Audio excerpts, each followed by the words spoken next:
Well. Look who we got here. A random player all by himself and no witnesses. So, I already know what you guys are thinking. Robbing your cousin on your friend's Minecraft server, you're insane. You're crazy. You've lost. Hear me out, okay? There's a backstory. If you guys have been watching my past Minecraft SMP videos that I've had that I recorded a really long time ago, and now I'm just getting around to edit, a kind of war broke out, okay? It's obviously no one's fault, especially not mine. I'm innocent. I'm always innocent, okay? I'm perfect, obviously. So basically, something happened, and the server owner said I wasn't Sly when I was trying to be Sly, okay? And I took that as offense, so I did the natural thing and asked them to take it back, to apologize to me. And guess what they did?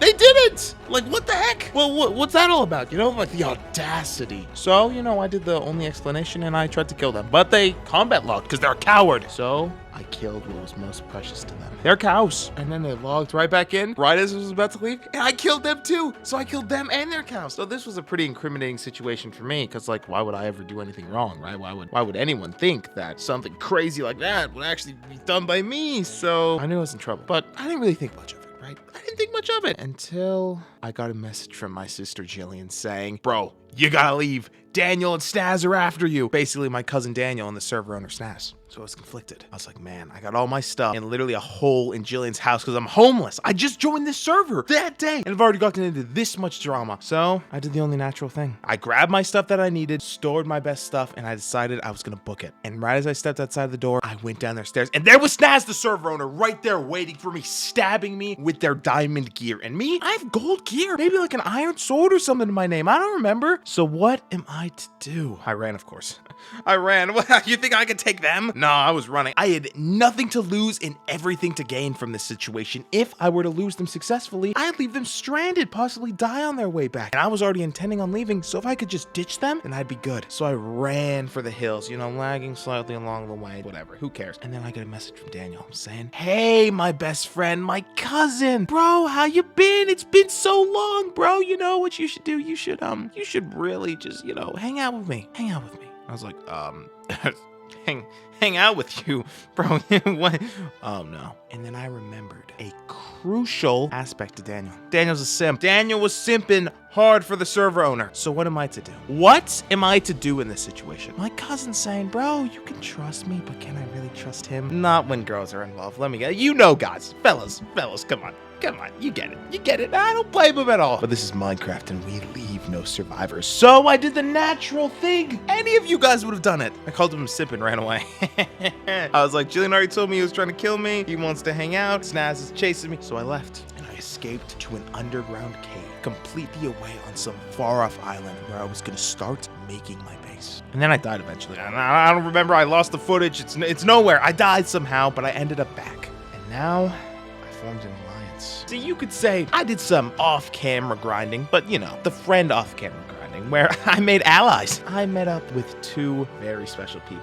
Well, technically three. One is my sister, Jillian. You know, I always thought that she wouldn't join this alliance, this one-man war I was gonna start to take back the server from the tyrants that ruled it. But she eventually jumped in when she saw the team I had lined up. But Jillian wasn't the first to join. The first to join, my ex-husband, Knock the Dog. He's been in a few of these past videos trying to marry me, all this stuff, and crazy shenanigans happened, but he was on board. I actually got on VC and got to know him a little bit, and I figured out we had a decent amount of common. We were very similar in our Minecraft playstyle, stab first, ask questions later, you know, all that stuff. And he was ready to go to war. And then I came across another unlikely ally, and his name was Sloth. Man, oh man, where do I begin? Sloth, aka Cole, aka Mr. Sloth, aka whatever you want to call him, was my partner in crime. We were very similar, not in just our playstyles, but our personalities as well, which honestly made us a menace to the server, and in the future even got us banned a couple of times. So there we were. We assembled a team. I went up to them, I was like, boys, hey,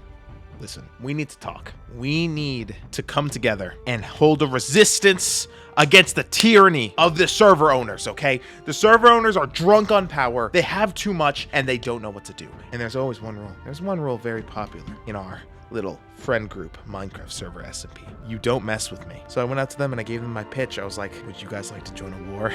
And boy, were they in. We had plans for the future. We had a plan. We had a strategy. We knew what we were gonna do. And that's when I realized I can't stay in hiding forever. if I'm gonna strike these guys, I'm gonna have to strike them quick, and I'm gonna have to strike them fast. So here's what we did. I gathered my allies, Sloth, Knock, and Jillian, and we were right outside of Daniel's and Snaz's shared home. The server owner and my cousin. If I were to do this, I'd be betraying his trust in me. But they started this war and I intended on finishing it. So we stormed the home, us clad in our diamond armor, ready to fight. And then we realized their house was unprotected. There was no one in their house. They didn't have much. They had a secret underground bunker, which was kind of being hollowed out for smelting and stuff. They had a nether portal. They had, a few chests with loot. They had a potion stand, which we didn't know what they were brewing because they weren't brewed yet, but one could only assume they were getting ready for war as well. So we had to strike. We had to fight these guys back. I was ready with a strength potion and bow and a sword and some diamond armor. Then again, this is like one of the very first days on the server. But with all of this stuff, all these weapons and all these armor,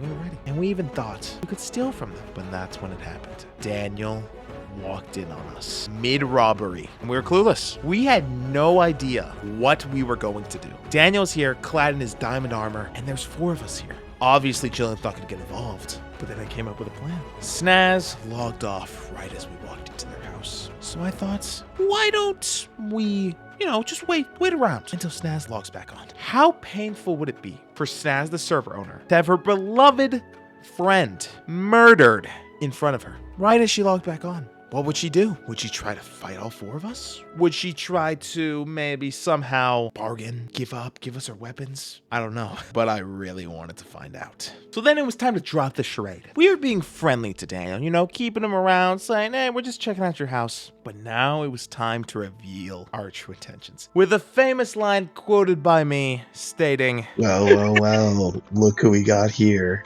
A random player all by himself and no witnesses. So we told him if he didn't drop all of his items, we were going to kill him. We would get his items anyway, but he could keep his levels. He could keep his dignity. Well, maybe not his dignity, but we took the diamond armor and we gave it to Jillian, our armorless friend, keeping her stacked, But then we noticed a problem. We thought we'd won. We thought we got everything. But then we realized, how do we know Daniel's not holding out on us? How do we know that Daniel's actually giving us all of his items? So I went in the corner. I grabbed the guys and we discussed very, very secretively in the same VC in the corner, obviously, because everyone knows how Discord VCs work. The farther away you are in game, the less they can hear you, obviously. So then we came up with a plan. We looked at Daniel and we told him, Daniel, send us a screenshot of your inventory and then we'll let you go. Daniel agreed, hesitantly though, and sent us the screenshots. But I'm not gonna lie, I don't know what Daniel was on, thinking this could get past us. He sent us screenshots, but they were cropped and they only showed his hotbar. So I'm sitting there, I'm like, Daniel, you seem to misunderstand your position. You're not able to make demands. What are you doing? Show us your full inventory. So then Daniel sends the inventory,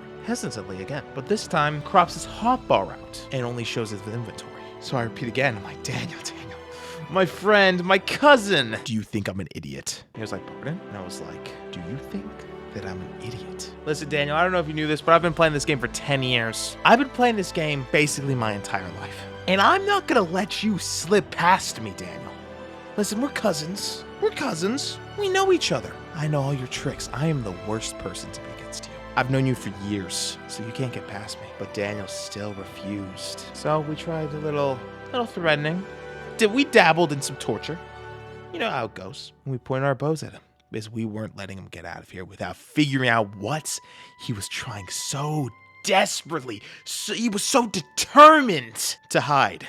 We went upstairs to his house, outside of his secret bunker, and we went through his chests. I personally helped myself to a few diamonds, a few iron blocks. I was pretty broke. And Daniel still would not tell us what it was. That's all we wanted to know. If Daniel really wanted it, we weren't going to take it from him.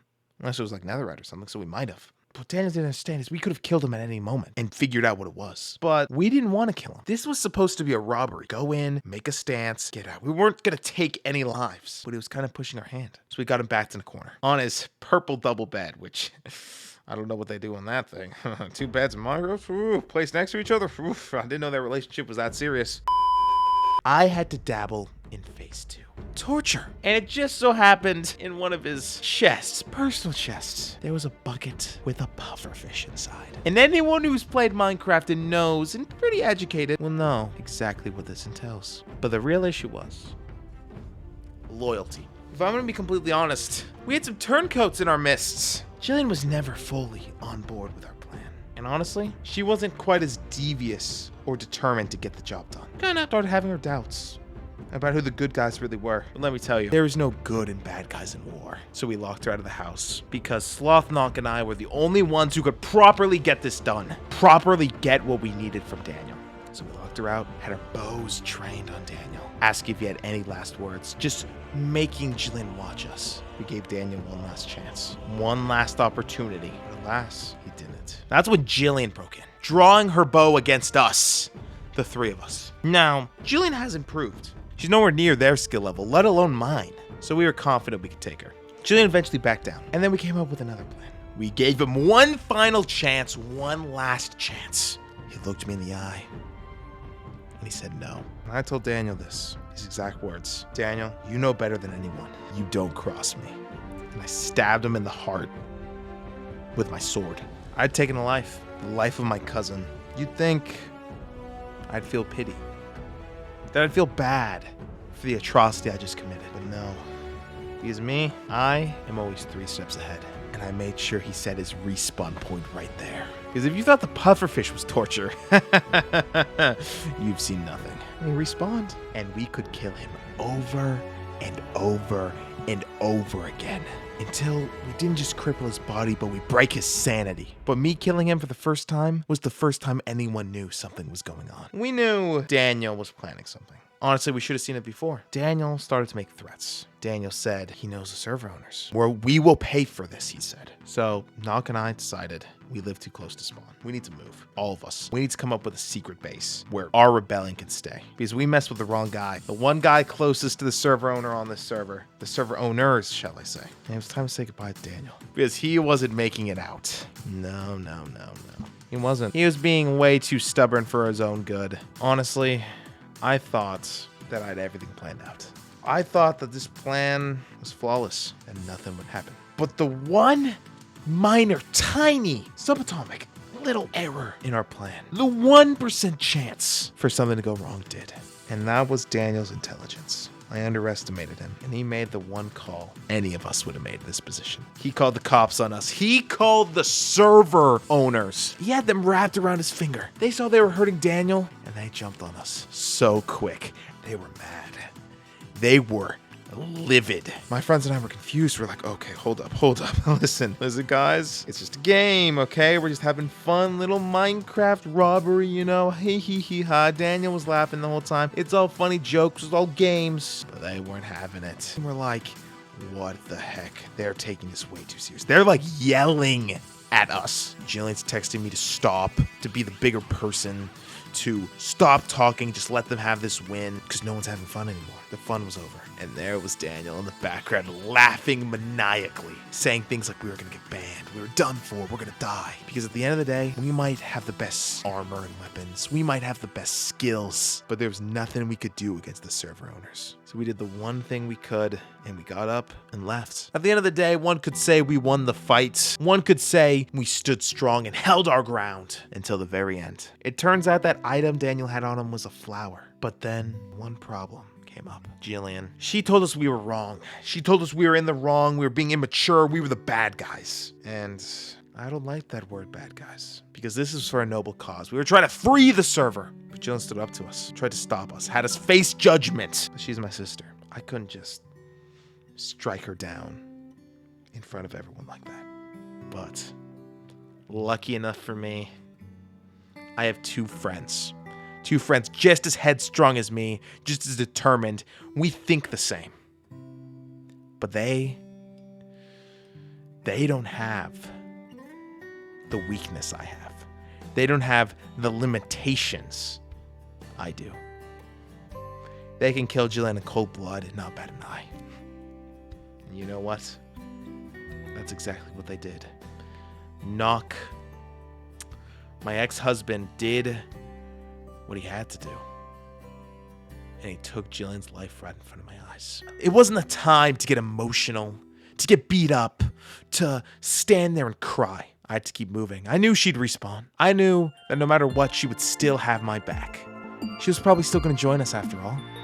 She didn't want to be on the team with Snaz, Cass, Daniel, Pidge, server owners. What are you gonna do at that point, right? What are you gonna do? You know me, guys. We're not gonna let those people win. This just gave us more incentive to win. If my friends, Knock and Sloth, weren't on board before, they sure were now. I've been on a few SMPs with these guys in the past. They know my skill, they know my strength, they know my determination, and they know what I can do. So they know this won't be the end. And now I have two people almost as skilled as I am by my side. With just that same determination. And let me just say, this is gonna be a lot of fun.